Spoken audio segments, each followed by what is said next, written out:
Hey there TRW crew, Matt Vassallo here with the rhinestoneworld.com. In this tutorial video, I'm going to show you how to customize some flip-flops like these right here to make huge margins and make an awesome design with customized baseball laces and a custom number for your customer. Stick around to see how.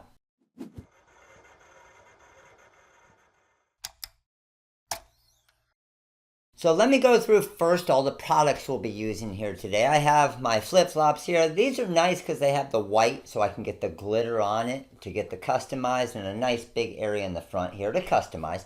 So we're going to start with our flip-flop. Then I'm going to use 2 scraps of my Siser glitter heat transfer vinyl, my copper, which is going to be my orange, and then my black galaxy that's a pretty awesome color. Next, I have my gloves, my heat gloves, because I'm going to press it up against my Hotronix autoclam press. This is just going to protect my hand and my wrist here. I'll provide a link to the gloves from Amazon right below this video as well. I have a couple custom cut pieces of my 1/2-inch foam board that I got at Michael's to be able to press it a little bit easier and get a nice flat surface that I'll show you during the pressing side of this video.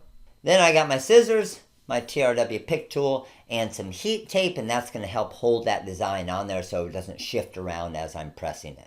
Now I'm going to be using a design from our website, therhinestoneworld.com, and just for watching this video, you can use this coupon code right here and get 80% off the design of the laces I'm using in this video, the live template for the little customization, and the athletic font that I'll be using in this video as well. 80% off. That coupon code right there, and I'll put a link to the product below as well.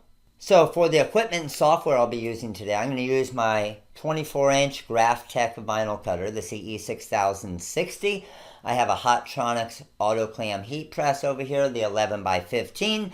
Then I'm going to be using CorelDRAW and the TRW Design Wizard software to do the designing to send it over to the cutter. So first thing we need to do is we need to get this design created, and we'll pull it from the website. We'll send it over to the cutter. We're going to cut our scraps. I'll show you how to load those up. We'll get these flip-flops pressed. So I'm now over in CorelDRAW and the TRW Design Wizard software. So I have my designs here. I got my 2 laces, and then I have my heart there. So I'm going to do obviously 2 flip-flops, so I'm going to double that up. We got the custom number 20. If I want to change that custom number 20 to maybe 23, I would just click over here in my live template editor. I would type 23, and it's going to switch both of them. If I wanted number 56, I could just type 56. Again, it's going to change both of them there. So very easy to change the design. Now we want to go ahead and cut this. So I want to save some space with this. So I'm going to select both of my black areas here and get these out of the way because I know that's a separate color, and I'm going to weld those together.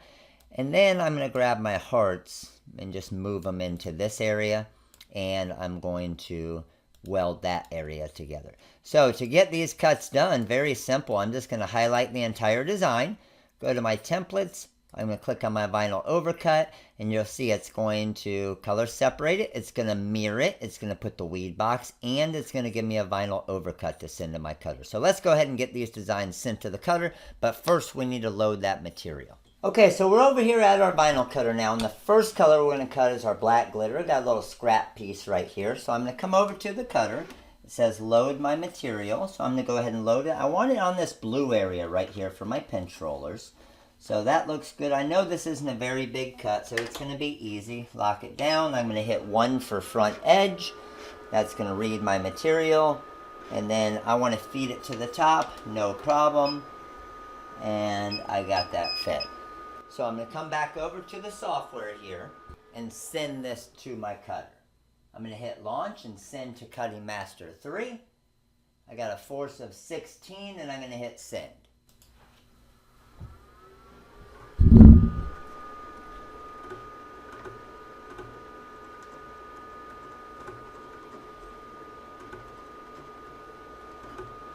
So you can see my cut has start here. I'm using a 45-degree blade on this cut. It's going to be an easy cut with that vinyl overcut feature. So that's all done. Cut the weed box around it. Let's go ahead and lift that off, and we have our design ready to weed right here. Now we're going to load our orange material up. I just hit the current position here. Bring it up to the front.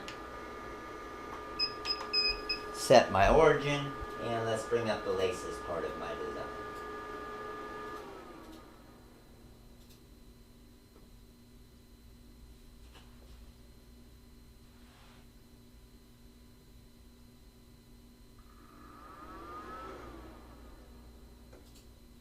I'm just going to rotate this 90 degrees to get that cut perfect and hit send.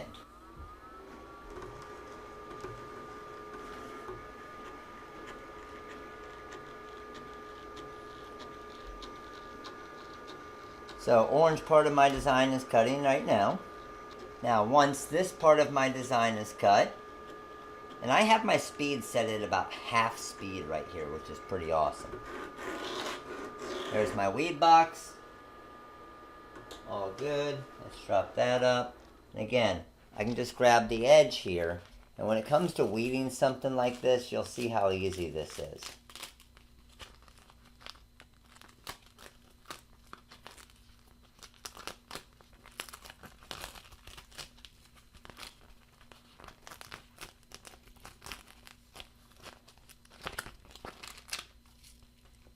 And there you go. Alright, so here we go. We got our flip-flop here. I have my first of the laces, orange and black team. That's why I'm using orange instead of a typical red lace. And then I have my 1/2-inch foam board here. So what I'm going to do is, first thing I'm going to do is I'm going to measure out to see how much of this lace I actually need. So just looking along the edge here, let's straighten this out as much as I can. And I see that I'm probably going to end at that lace right there. So I just need to trim this off with my pair of scissors here. And let's get rid of that. So I'm going to stuff my shoe here, or my flip-flop, and I'm going to pull this as far as I can to this side, and you'll see how I'm going to do this. What I'm going to do is I'm actually going to get my lace here, and I'm probably not even going to use, I might not need to, let's see, much of my heat tape. But you can see, this part I'm going to leave open there. I am going to use a little bit of my heat tape just to help. And this is where the heat tape part of it's really nice, because I can pull off some of my heat tape here.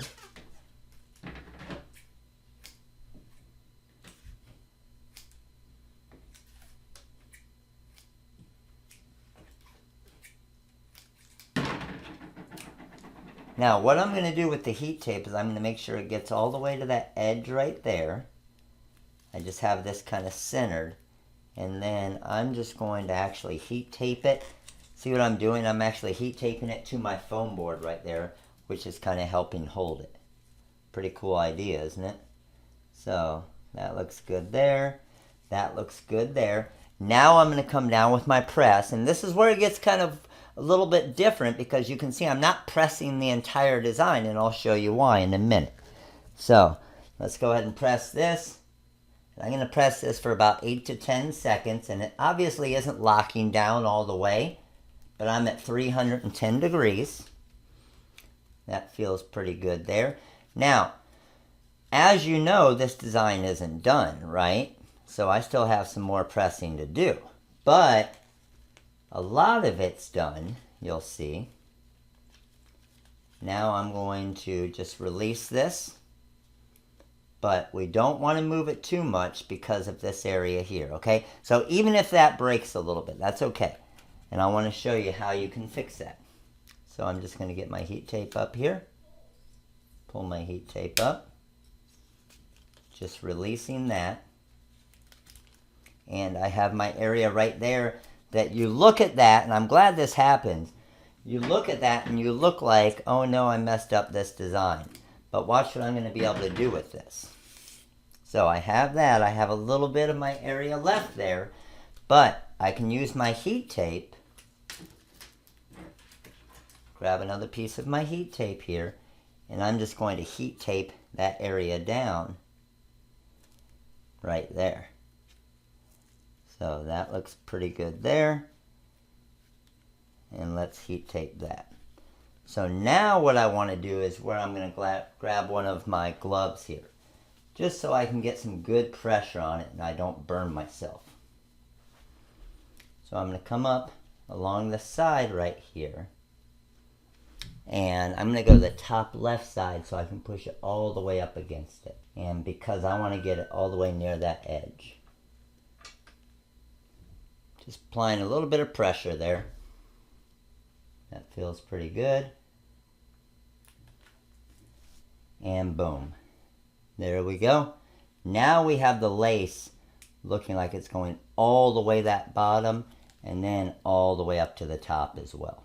Alright, now we need to customize the front area here. So we have two separate presses with this front area, but I want to turn it into one press. So the way that I'm going to do that is I'm actually going to take this off, and I'm just going to grab this glitter heart since it's going to be pretty easy to grab that, and we're just going to place it.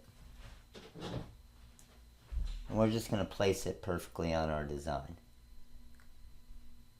It'll be easy to move it around and get it right. Boom. Looks good to me, right? Look good to you? Oh man, I like it. So we got to get that into a flat surface or a flat pressing area. And we got to get it lined up good. So first thing I'm going to do is use my heat tape here one more time. I'm going to try and get this lined up good. I got that area folded over a tiny bit right there. I'm not sure if you can see it in the video here, but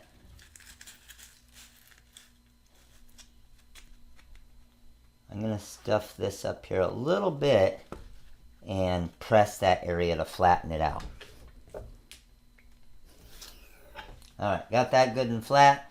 Now we're going to come back with our I heart number 20. Make sure it's nice and straight. Oh, this is going to look nice. Nice and centered. Got the heart centered nicely. And then I'm just going to turn it back this way for my press. And again, about 8 to 10 seconds.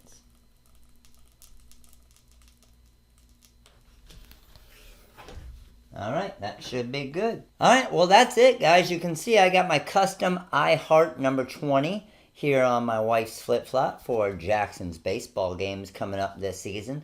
Gonna look pretty dang sweet, pretty easy to do. I used my custom pressing pads that I just made out of some foam boards. Save you some money right there. But now I want to run through the numbers of how much you can make on a custom pair of flip-flops like this right here. So let's run the numbers, see what we got. Okay, so let's run through all the numbers here that we got from the TRW Design Wizard Advanced Pricing Calculator and see what kind of money we're going to make on this project. So we're going to act like we're going to sell, let's say 15 pairs of these flip-flops. So we got a team together that all the moms want a custom pair. We're going to do 15 of these. So if we're going to do 15, we're probably going to give them a little bit of a discount. So let's just say we're going to give them a 10% discount on all of these orders. So let's go ahead and start knocking this out. So first thing we got is our glitter cost. Okay, so we have our copper glitter and our black glitter. We have 14 cents in copper glitter. We have 3 cents in black glitter on each pair. Okay, now let's also assume that we're probably going to use scraps on this, but I wanted to put these calculations in here anyway, just so you can see the real numbers. Next thing we have, so we had 17 cents in total vinyl cost. We have our flip-flops that we got for $7.99. Pretty good price. Might be able to get them better with the bulk pricing, but let's just put that price that we got the flip-flops, so $7.99. So our total material cost, the flip-flops and the vinyls, $8.16. We're going to use an $11 an hour employee that's going to take them, when they're making these in bulk, right, and they're making 15 pairs, they're going to be able to cut all the laces at the same time. They're going to be able to cut all of the different numbers and stuff, so they're going to make them a lot quicker. So let's say it's going to take them 4 minutes a pair, all right? We got 4 minutes a pair. Employee wages per product. So each pair of shoes, we're going to have 73 cents in employee wages. And then the business overhead cost per product is about 45 cents. And that was based off of a $250 a month overhead cost if you're working out of the house, and you making around 500 products a month. So our total material, labor, and overhead cost is now $9.35. We're going to sell each pair of flip-flops for $30, but we're giving them a 10% discount, so that means we're going to sell them for $27 each. It's going to take about an hour to complete this job, and we're going to charge $405. Our total business cost with material, labor, and overhead is going to be $140.25, which means we are going to make $264.75 on this job. And that's obviously $264.75 an hour for the business, and that's including our material cost, our flip-flop cost, our labor cost, and our overhead cost. Pretty good numbers, right? So, easy way to add something new to your product inventory, something completely custom. Again, I'm going to put a link to just a place that I found these flip-flops online at a pretty good price. I got them for, like I showed in the numbers there, $7.99. They have some black ones as well. I'm no affiliate of the place. I'm just trying to share with you guys a good place to get some flip-flops, and I thought they were a pretty good price. So you can obviously get other flip-flops out there and possibly even less expensive than these. I thought these were a pretty good quality, pretty easy to press, but those numbers were pretty ridiculous. And obviously your location, your area is going to vary a little bit on how much you can sell these for, but completely custom like this, you can make yourself some great margins like those numbers I just showed you. So thanks for watching. I provided a bunch of links below. Please make sure to click that like button right there if you like these videos, if they're helping your business, if they're giving you some new ideas, and hopefully they are making you some money as well. So click that like button, comment below, let me know what you think of these flip-flops right here, and then of course, please make sure to subscribe to the YouTube channel right here. Click that little bell next to it. Get a reminder each time we create an awesome video like this, and we look forward to helping all of you soon. Thanks a lot. This is Matt with the rhinestoneworld.com. Later.